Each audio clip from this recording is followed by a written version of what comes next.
Assalamualaikum warahmatullahi wabarakatuh.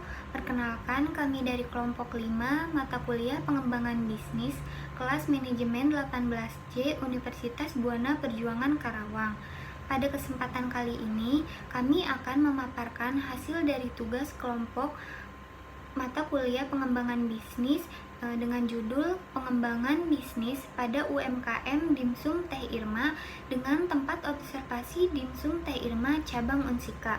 Adapun anggota dari kelompok 5 yang pertama yaitu Restika Milani, yang kedua Meilulu Habibah, yang ketiga saya sendiri yaitu Putri Ratnasari, dan yang keempat Karni Susanti.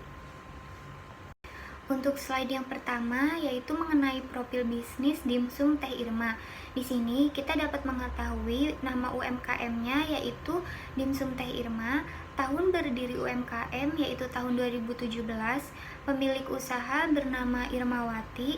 Di sini pula kita dapat melihat logo dari UMKM Dimsum Teh Irma, di mana ciri khasnya selalu menggunakan warna pink pada logo dan juga outletnya. Selanjutnya, alamat dan kontak person Dimsum Teh Irma. Seperti yang sudah kita ketahui bahwa Dimsum Teh Irma memiliki beberapa cabang di Karawang.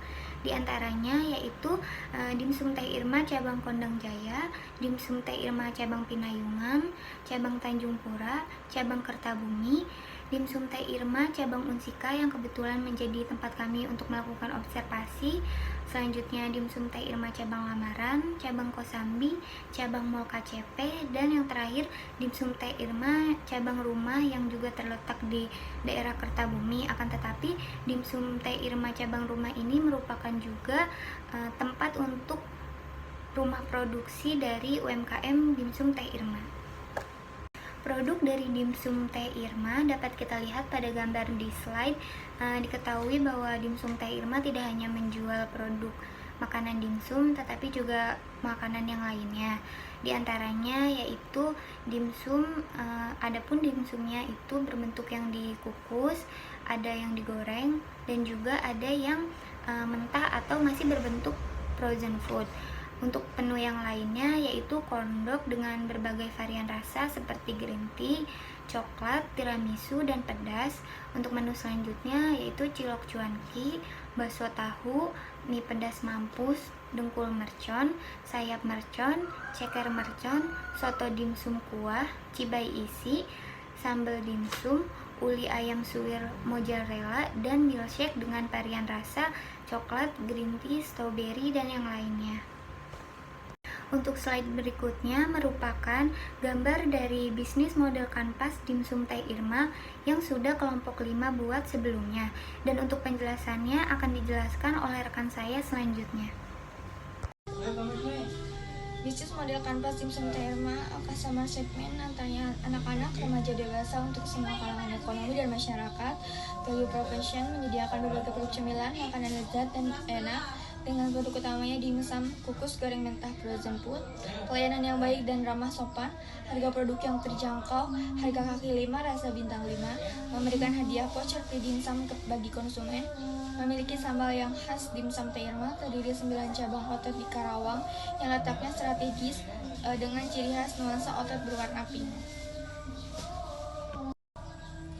Lalu ada bisnis model kanvas Dimsum Teh Irma, channel diantaranya sosial media, marketing, Instagram, Facebook, dan TikTok, pemasaran online, Shopee, frozen food, delivery via Greencheck dan Gojek, customer relationship, event, memberikan voucher free dimsum, media sosial Dimsum Teh Irma dan Instagram, Facebook, dan TikTok. Lalu ada revenue stream, pendapatan atau keuntungan dari penjualan berbagai produk antara lain dimsum, kukus, goreng mentah, frozen food, kondom, varian rasa green tea, coklat, tiramisu, dan pedas, cilok cuanki, bakso tahu, mie pedas mampus, dengkul mercon, sayap mercon, ceker mercon, soto dimsum kuah, cibai isi, sambal dimsum, uli ayam suwir mozzarella, dan milkshake. Key resource diantaranya karyawan, bangunan toko dan lahan, sistem pembayaran online atau langsung, barang dagangan atau produk olahan makanan dan minuman. Lalu ada kreativis, diantaranya memproduksi olahan makanan dan minuman sendiri, menjual berbagai produk olahan makanan dan minuman, mengadakan atau mengikuti event atau promosi, pencatatan penjualan, dan pemasaran produk. berbagai partner, diantaranya supplier atau pemasok bahan baku, marketplace, Greenjack, Gojek, influencer atau selebgram, cost struktur, diantaranya gaji karyawan, biaya pemasaran dan promosi, biaya operasional, bahan baku, bahan penolong, dan lain-lain, biaya sistem pencatatan pembelian, laptop, printer, dan lain-lain. Nama saya Melul Habibah akan menjelaskan materi selanjutnya. Laporan observasi Dimsum Teh Irma Cabang Unsika.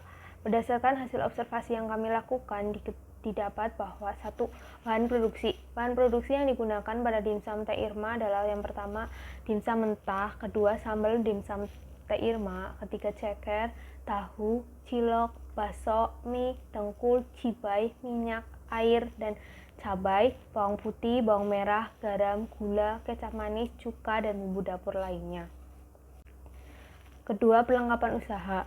Pada cabang Unsika ini hanya dilakukan proses penggorengan dan pengukusan untuk dimsum, sehingga proses ini lebih digolongkan ke proses penyajian.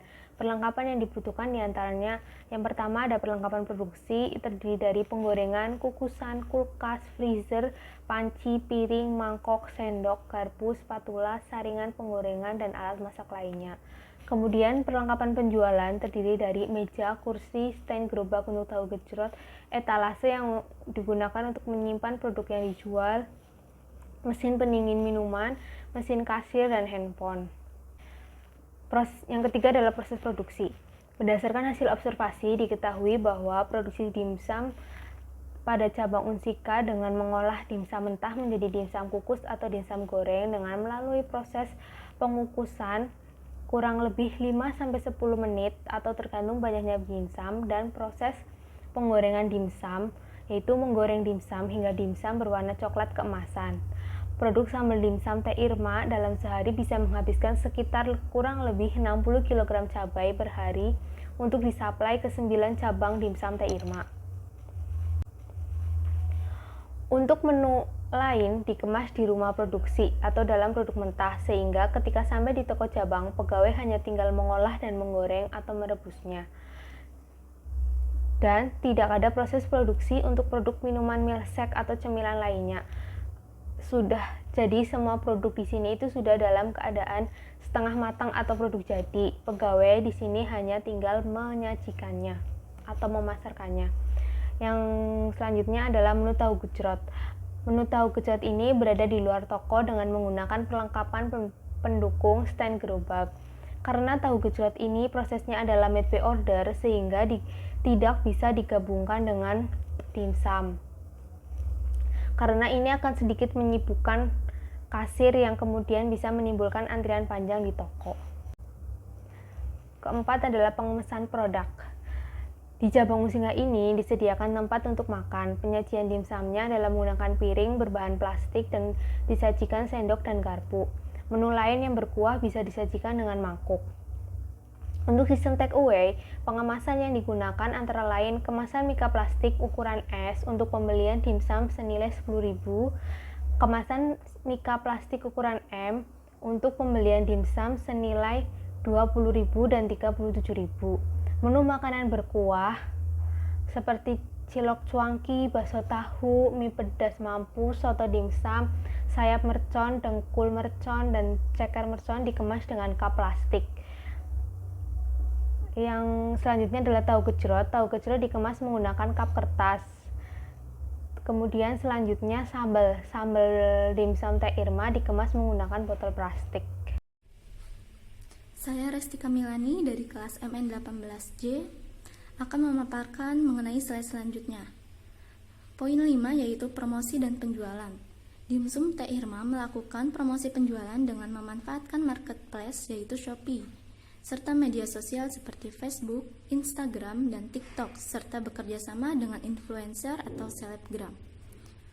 Untuk konsumen yang ingin membeli tanpa datang ke toko, mereka dapat membeli produk dari Dimsum Teh Irma dengan menggunakan aplikasi ojek online, yaitu Greenjack dan Gojek, atau pada menu GoShop. Lalu, Dimsum Teh Irma juga memiliki warna bangunan yang khas, yaitu pink muda dan pink tua, membuat suasana yang girly, dan ruangan yang digambari dengan logo dimsum ini juga menjadi daya tarik konsumen karena tampilan bangunan yang menarik dengan warna mencolok akan membuat konsumen penasaran dan ingin mencoba untuk membeli produk dimsum Teh Irma. Lalu, dimsum Teh Irma cabang Unsika juga menerima jasa penitipan penjualan bagi usaha lain. Hal ini tentu saja menjadi sumber pendapatan yang baru bagi dimsum Teh Irma dan merupakan salah satu cara untuk membantu usaha kecil atau UMKM agar produknya bisa lebih dikenal luas. Saat ini, dimsum Teh Irma sudah mempunyai 9 cabang. Berdasarkan hasil observasi, diketahui penjualan dimsum Teh Irma cabang Unsika paling banyak, yaitu maksimal kurang lebih 2000 pieces dimsum per hari. Penjualan paling banyak didapatkan dari penjualan dimsum. Menu selain dimsum tersedia hanya sedikit, sehingga penjualannya pun tidak sama seperti penjualan dimsum. Lalu yang keenam ada poin keuangan. Dimsum Teh Irma cabang Unsika masih menggunakan sistem keuangan yang manual. Tidak ada pencatatan setiap penjualan. Namun, pendapatan dalam sehari langsung disetor kepada pemilik usaha, kemudian dikelola langsung oleh pemilik.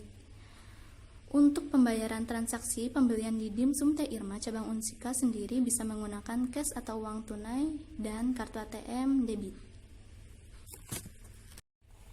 Selanjutnya, pengembangan bisnis pada dimsum Teh Irma. Pada proses pengembangan bisnisnya, dimsum Teh Irma mencoba meningkatkan penjualannya dengan cara menambahkan satu varian menu baru pada beberapa cabangnya, yaitu menu tahu gejrot. Untuk proses penjualan tahu gejrot atau launching menu baru ini yaitu pada tanggal 25 Maret 2021. Lokasi penjualan tahu gejrot ini terdiri dari 4 cabang, yaitu di Alfamart Kertabumi atau seberang Elephant Shop, pada dimsum Teh Irma cabang Unsika, Tanjung Pura, dan Kondang Jaya.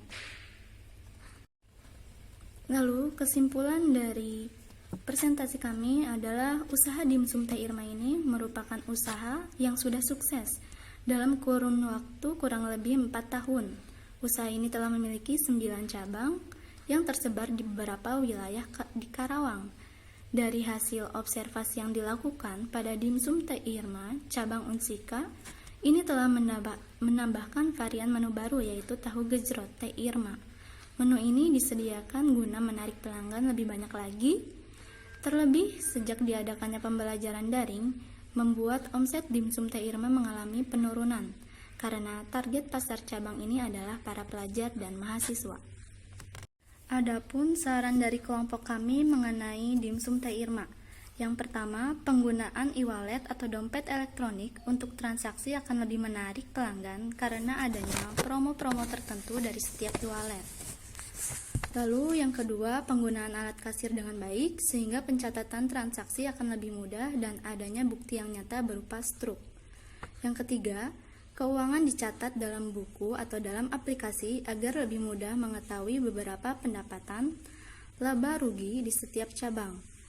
Lalu yang keempat, lebih memperhatikan untuk konsumen dine-in dengan menyediakan fasilitas tempat duduk yang lebih banyak serta adanya protokol kesehatan yang memadai. Lalu yang kelima, disediakan air mineral dan soft drink lain sehingga menambah varian minuman. Berikut merupakan foto dan video saat melakukan observasi wawancara di dimsum Teh Irma cabang Unsika.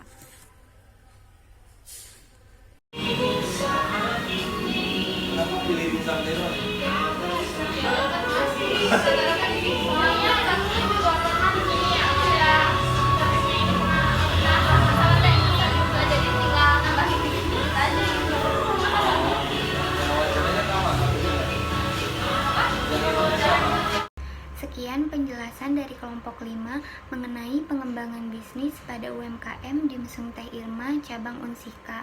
Apabila terdapat kata-kata yang kurang berkenan, kami memohon maaf.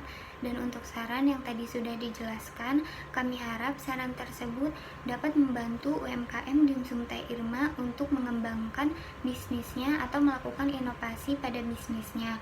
Akan tetapi kami juga tidak memaksakan apabila pihak dimsum Teh Irma tidak menggunakan saran untuk pengembangan bisnis dari kelompok kami.